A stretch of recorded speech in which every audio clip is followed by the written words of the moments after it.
Sujet véritablement très grave. Alors ok, parfois il m'arrive de parler de choses totalement vraies, mais généralement c'est des choses qui ne sont pas d'actualité et souvent des mystères qui ne seront jamais résolus. Je vous le dis tout de suite, cette vidéo a été très dure à écrire. Non pas parce que c'était difficile de trouver des informations, hein. Finalement il y avait très peu de sources, mis à part des posts réalisés par plusieurs personnes, des témoignages. Ça a été dur psychologiquement. Aujourd'hui on va parler d'une chose illégale qui se passe dans énormément de pays, parler des camps de conversion pour homosexuels.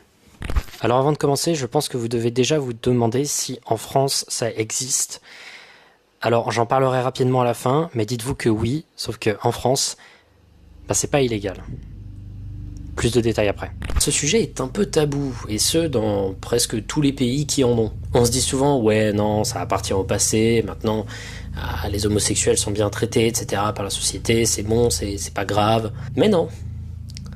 Non, c'est toujours le cas, ça se passe toujours, et la question d'aujourd'hui, ça va être comment ça se passe, et est-ce qu'on peut agir? On va parler aujourd'hui d'un thread qui a été réalisé par l'utilisateur Disposable Expendable sur le subreddit RBI. C'est une parodie donc du FBI, où des gens de Reddit essayent sérieusement d'investiguer des cas qui ne peuvent pas être investigués par des grandes instances gouvernementales. C'est un thread qui a été réalisé le 8 mars 2019 et encore aujourd'hui on essaye avec la personne d'enquêter pour trouver qui a été responsable d'une grande organisation de camps de conversion pour homosexuels. Je vais raconter donc toute l'histoire